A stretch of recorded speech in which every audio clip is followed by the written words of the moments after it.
palavra de hoje é reina sobre nós. Diga isso, reina sobre nós. Juízes 9, 7 a 15, dizendo Jotão: foi, pôs-se no cume do monte de Gerizim, levantou a sua voz e clamou e disse-lhes: ouvi-me, cidadãos de Siquém, e Deus vos ouvirá a voz. Foram uma vez as árvores a ungir para si um rei, e disseram à oliveira: reina tu sobre nós. Porém a oliveira lhes disse: deixaria eu a minha gordura, que Deus e os homens em mim prezam, e iriam pairar sobre as árvores? Então disseram as árvores à figueira: vem tu e reina sobre nós. Porém a figueira lhes disse: deixaria eu a doçura e o meu fruto, e iria pairar sobre as árvores? Então disseram as árvores à videira: vem tu e reina sobre nós. Porém a videira lhes disse: deixaria eu o meu mosto, que alegra a Deus e aos homens, e iria pairar sobre as árvores? Então todas as árvores disseram ao espinheiro: vem tu e reina sobre nós. E disse o espinheiro às árvores: se na verdade me ungis por rei sobre vós, vinde e confiai-vos debaixo da minha sombra. Mas se não, saia fogo do espinheiro que consuma os cedros do Líbano. Pode sentar, queridos. Gideão foi um dos juízes que Deus levantou para trazer um grande livramento sobre Israel dos midianitas. Havia uma opressão muito grande dos midianitas sobre o povo de Israel, e eles já não suportavam, estavam empobrecendo muito. E Deus levanta Gideão, ele traz um grande livramento sobre Israel. E depois eles disseram: Gideão, você vai reinar sobre nós. Ele disse: não, Deus reina sobre vocês, eu não vou reinar sobre vocês. E Gideão não quis ocupar essa posição. Gideão morre, e aí começa a guerra outra vez. Quem vai reinar sobre nós? E um dos seus filhos, chamado Abimeleque, se levanta para querer reinar, querer ser o que o pai não quis, reinar sobre Israel. Abimeleque era filho de Gideão com uma concubina, e era do povo de Siquém, era de um outro povo cananeu, nada a ver com o povo de Israel. Entrou de gaiato no navio, porque era filho de Gideão, com essa concubina, mas ele se levanta para reinar sobre Israel e querer tomar essa posição. E ele começou a levar avante esse seu plano, foi até a cidade de Siquém, onde estavam seus irmãos. Gideão tinha 70 filhos, e ele entra num acordo com os irmãos, e eles: não, tudo bem, você pode reinar sobre nós, recebe uma grana para ficar na posição. E ele pega aquele dinheiro que ele recebeu e manda executar todos os seus irmãos. Eram 70 irmãos, e ele mandou matar todos, só um fugiu. 69 dos seus irmãos foram mortos por esse moço egoísta, ganancioso, soberbo. Mas nessa empreitada contra a cidade, Jotão, que foi o filho que escapou, ele não ficou feliz com essa história. E o texto começa no capítulo 9, mostrando a insatisfação de Jotão com essa situação, mostrando como vocês vão levantar um assassino para ser o rei de vocês. Como vocês vão levantar um homem corrupto e corruptor para ser o rei de vocês? E ele confronta o povo, mas ele confronta o povo mostrando essa parábola que nós lemos das 3 árvores, que nós vamos falar sobre elas. Siquém era uma cidade muito importante da época, por isso ele foi até lá, porque essa cidade de Siquém, ela ficava numa rota de comércio que era estratégico para Israel ter o controle daquela cidade. Ter um outro povo controlando aquele lugar enfraqueceria o reino de Israel, porque ele não ia legislar em favor de Israel, muito pelo contrário, ele ia fazer o jogo do outro povo a quem ele pertencia. Mas Deus, ele continua sendo o Deus de Israel e não é o homem. E nós precisamos entender isso, que até hoje funciona assim. Mesmo com essa busca destruidora de toda a parentela, para que ninguém fosse obstáculo a ele, para que ninguém reivindicasse o lugar daquele trono, essa busca egoísta desse homem, Jotão, irmãos, ele leva o povo a entender essa parábola, e ele fala de 3 árvores: a oliveira, a figueira e a videira. E elas foram convidadas para reinar sobre as outras árvores.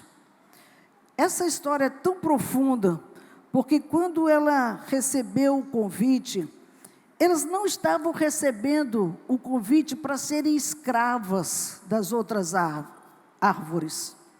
Ó, oliveira, vem reinar sobre nós. Ela não estava dizendo, vem ser escrava, vem ser nosso servo, vem trabalhar para nós. Ele não disse nada disso. A oferta foi de uma posição de governo, de reino. Vem estar aqui numa posição boa, você vai reinar sobre nós. Todas as 3 receberam as mesmas ofertas, mas elas se negaram diante do que foi colocado. Não, não queremos reinar. E por fim veio a oferta para o espinheiro, que deu uma resposta completamente diferente para elas. E o espinheiro disse, vinde e refugiai-vos debaixo da minha sombra. Que sombra? Que sombra? A promessa mentirosa do espinheiro, porque ele não é uma árvore frondosa, ele não é uma árvore de folhas, ela não é uma árvore que dá muita sombra, é um negócio assim, né? Ele não dá muita sombra. Ali é esquisito até o formato do espinheiro, mas veja que ele fez uma proposta mentirosa para as outras árvores.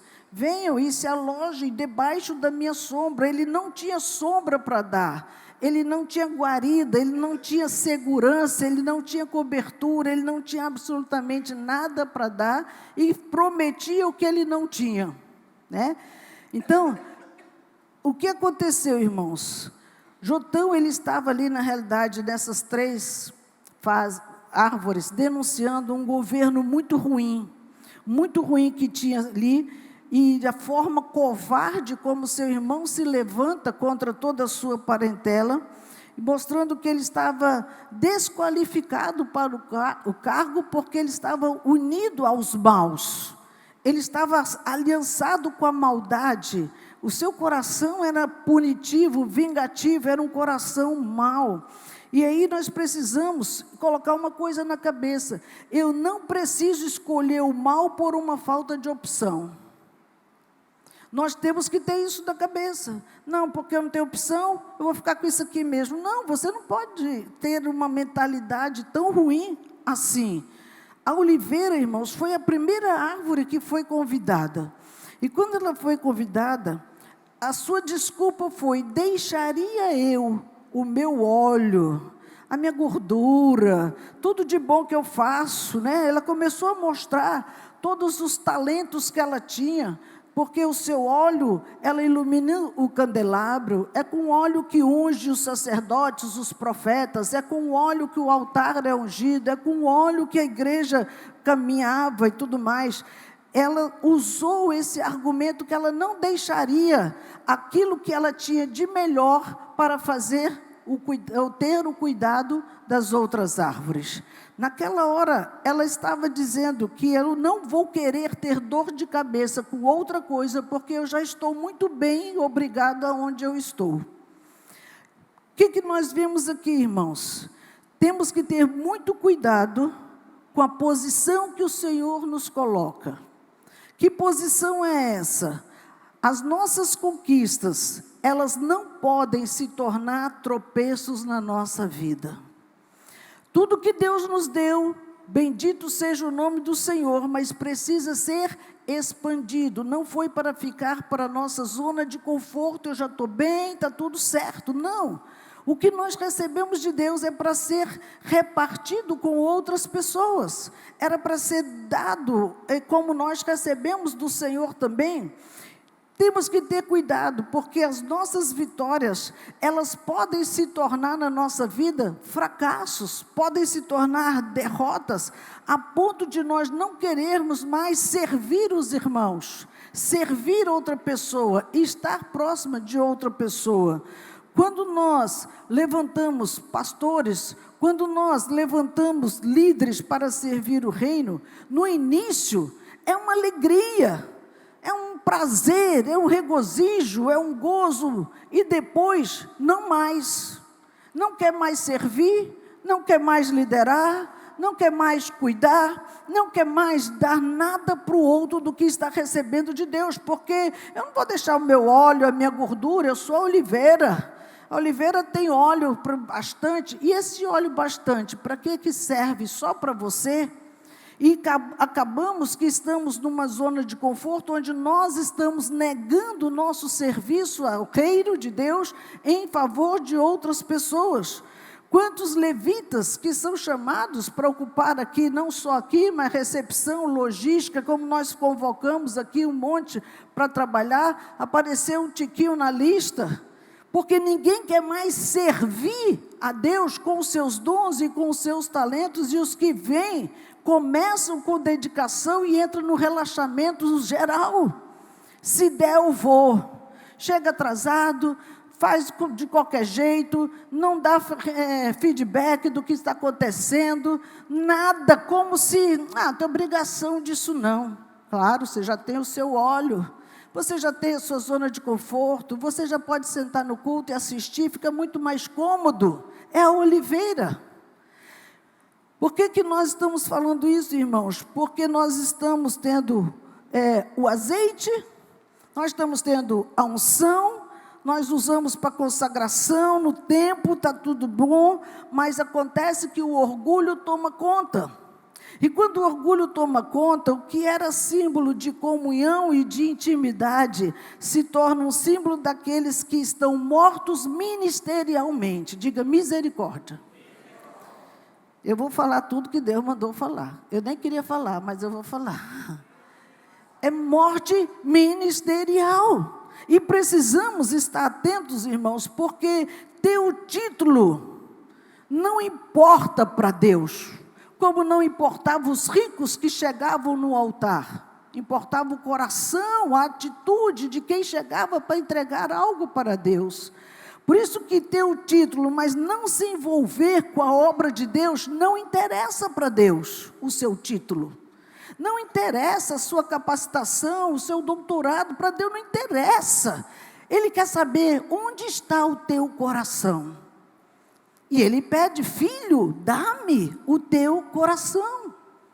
A figueira foi a segunda árvore que foi convidada.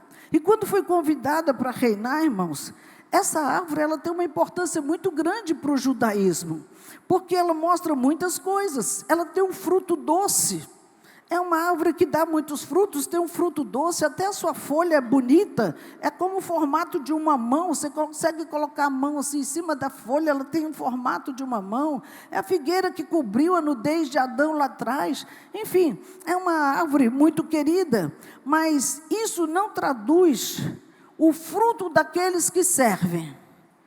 A figueira aqui, irmãos, às vezes ela é doce, tem um fruto bom, tem um fruto agradável para seus escolhidos. Os outros são os outros, não fazem parte do meu clã, não fazem parte da minha célula, não fazem parte do meu grupo. Ei, aqui não há várias igrejas acumuladas aqui como equipe de 12, nem várias igrejas aqui acumuladas como células. Nós somos um corpo, uma igreja, uma célula. E não podemos estar aqui, só vou dar o docinho para a minha célula e você fica com o amargo ali do fel. Não, irmãos, não funciona assim. Nós precisamos valorizar tudo o que acontece com o que Deus coloca nas nossas mãos, porque são coisas que às vezes, se colocamos na mão de um, o outro fica com ciúmes. Se esse um está fazendo e o outro quer fazer, não pode não, corta o outro.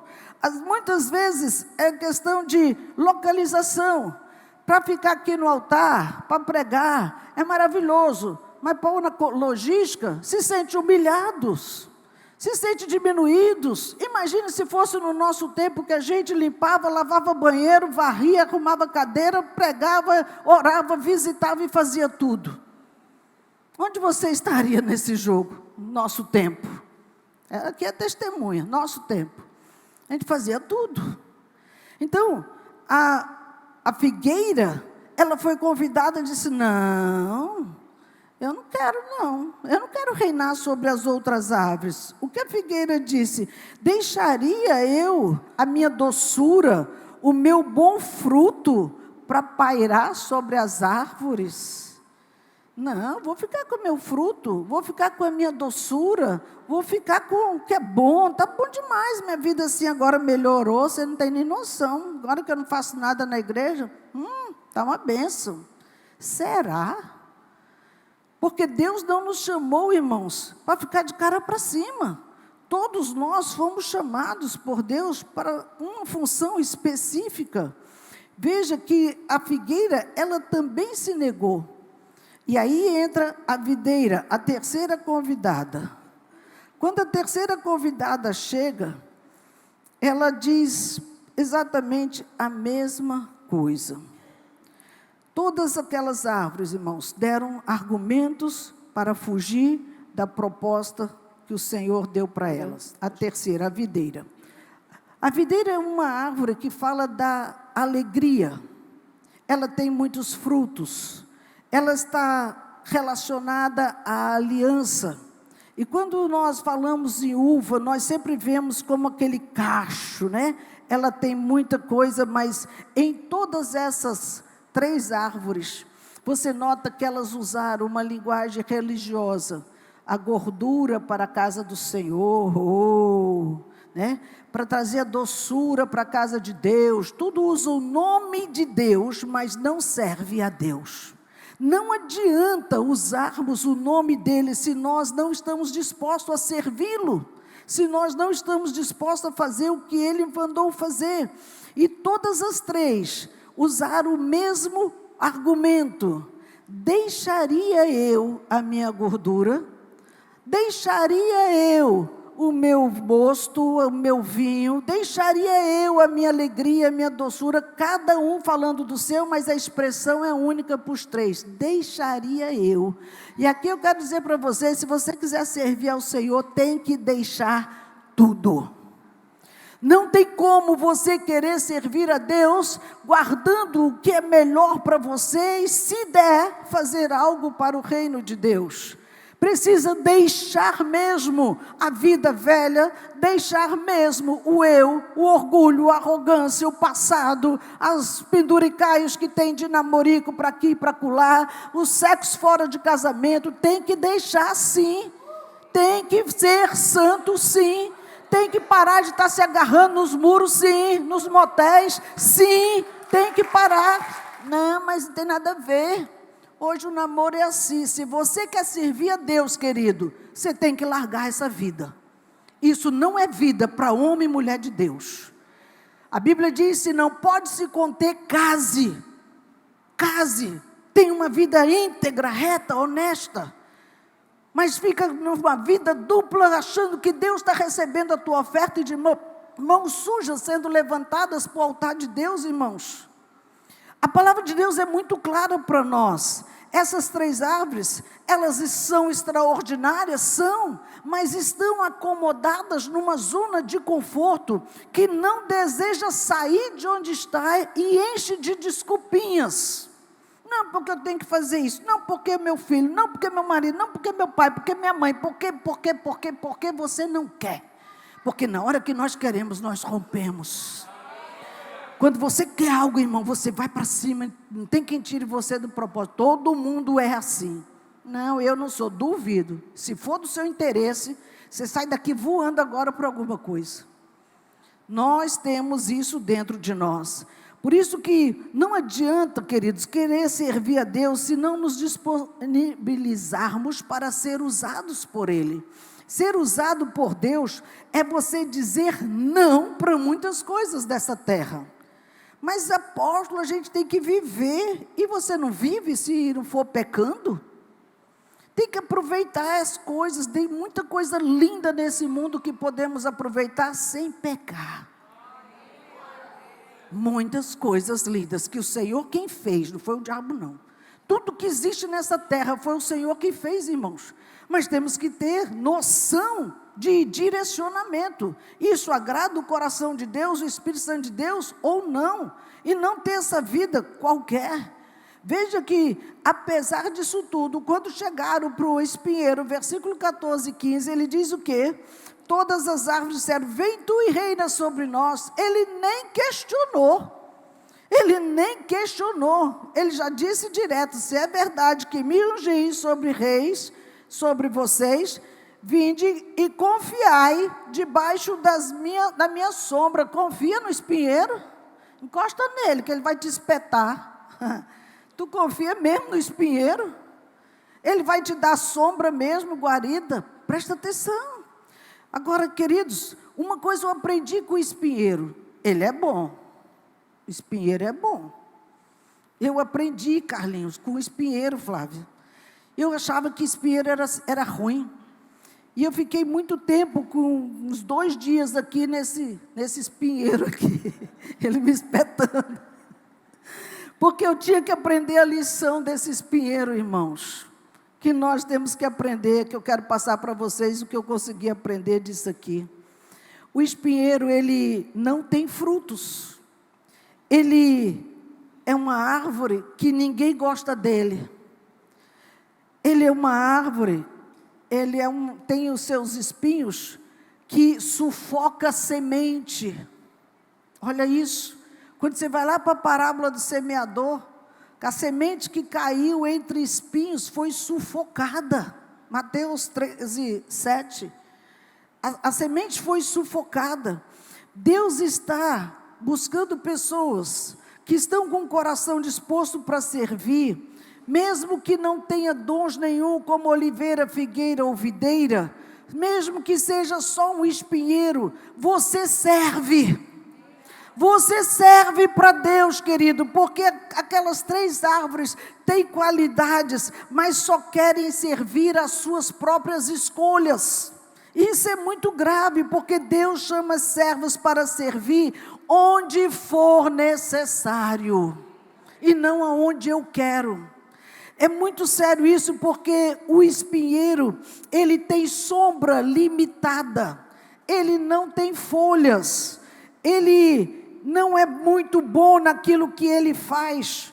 Por isso que nem sempre os bons são os que Deus quer. Deus não está atrás de quem é expert em alguma coisa, Ele está muito atrás de quem não sabe nada que eu vou te ensinar. Eu vou fazer de você o meu discípulo, eu vou transformar a sua vida, eu vou mudar a sua história. Queridos, é muito forte quando você entende isso que Deus quer fazer. Esse servo, esse coração humilde, esse coração sincero, que aí quando a pessoa começa a aumentar o seu currículo humano, ele começa a perder o desejo de servir os outros. Quando não é nada, está aqui pronto para fazer tudo. Quando começa a melhorar a vida um pouquinho, começa a ganhar mais um pouquinho, começa a crescer um pouquinho, já não tem mais tempo, já não quer saber de Deus, já não quer saber nem da mulher, já vai para outro rumo. E isso é fato que nós vemos todos os dias, onde nós convivemos na nossa cidade e fora daqui. Então veja que o que Deus quer fazer aqui, irmãos? Ele quer te usar em áreas em que vão muito além de púlpitos, muito além de luzes, muito além de testemunhos olhando o que você está fazendo. O espinheiro, ele não tem beleza, ele pode até machucar, ferir, mas foi com um espinheiro que Deus escolheu para trazer significado à nossa história. Foi um espinheiro que Deus escolheu para mudar o rumo das nações e do mundo, porque Jesus, ele veio como rei, mas ele não recebeu uma coroa de ouro, foi uma coroa de espinhos sobre a sua cabeça. E aquela coroa de espinhos que veio sobre ele naquela cruz, irmãos, foi uma coroa que mostrou ali vergonha, humilhação, Só que ele não estava preocupado com isso, uma coisa que nos preocupa muito, que é me humilhar. E precisamos voltar às origens, porque Jesus foi na sua humildade, e ali foi onde ele mostrou o que é ser servo. Ele não se rebelou à vontade de Deus. Não quero ficar aqui, eu não quero morrer assim, eu não quero sofrer dessa forma, sendo Deus, sendo Rei dos Reis, Senhor dos Senhores. Estava lá numa total humilhação diante de todos naquele lugar. Mas a Bíblia diz em Gálatas 3,13, que Cristo nos resgatou da maldição da lei, fazendo-se Ele próprio maldição em nosso lugar, porque está escrito, maldito todo aquele que for pendurado no madeiro. Ele olhou para mim, para você e disse, você não será maldita, eu vou levar toda a maldição, para que você seja isento disso. E Ele levou toda essa humilhação, se expondo ao mundo, pelo azeite da oliveira, e a oliveira não fez isso, a videira não fez isso, a figueira não fez isso, mas essas 3 árvores representam o próprio Cristo. Ele está contido nessas 3 árvores, em várias de outras figuras que nós podemos aplicar dessa forma. Então, ele não foi exposto como oliveira, não foi exposto como videira e nem como figueira, mas ele foi exposto como uma maldição numa cruz, com espinhos na sua cabeça. Foi o espinheiro que estava ali entrando na sua carne e mostrando para ele como que ele era visto pelas pessoas que o mundo queria que fosse visto. Não importa que o mundo queira te humilhar, aquela atitude Deus vai transformar em muita bênção sobre a nossa vida, porque é isso que nós precisamos servir ao Pai como servos. Chegar nesse nível, irmãos, de contemplar ali naquele lugar, não a humilhação que os homens estão fazendo por nós, mas vendo a glória de Deus. Quando Estevão estava sendo apedrejado ali, numa total humilhação, todo mundo querendo destruí-lo, ele olhava para os céus, o que ele via? As pedradas? Eu vejo os céus abertos e anjos subindo e descendo. Na hora da dor, da crise, Deus vai te dar a visão da glória. Se a visão da glória não está chegando, é porque nosso coração está olhando para o nosso coração, para o nosso corpo, para a nossa vergonha, para a nossa humilhação. Tira os olhos do eu, começa a contemplar a glória, que nem essas pedradas vai doer no nosso corpo, irmãos. Mas nossos olhos só olham para a nossa dor, para o nosso problema, nossa dificuldade. Tiago diz no capítulo 1, versículo 12, bem-aventurado o varão que sofre a tentação, porque quando for provado, receberá a coroa da vida, a qual o Senhor tem prometido aos que o amam. É bem-aventurado, é feliz essa pessoa que é provada nesse nível. Por isso que os que são crucificados ou estão crucificados em Cristo Jesus, eles vão receber a coroa da vida. Diga, sou eu? Eu espero mesmo, irmãos, que seja você o vencedor para receber essa coroa da vida, porque nós precisamos ter para isso o coração dele, e o coração dele é um coração de servo, é um coração rendido ao Pai todo o tempo, não escolhendo o que ele quer fazer, mas ele se submetendo ao que o Pai mandou ele fazer. Isso é muito diferente, isso faz com que o ambiente mude em todos os lugares onde você for. Você como servo e você como Senhor, com o nariz empinado, é muito diferente aonde você chega, irmãos, porque as pessoas precisam saber quem é o Senhor realmente daquela vida. Sou eu mesma ou é o Deus que está dentro de mim? Deixar a gordura, a doçura, o vinho, é o convite de Deus.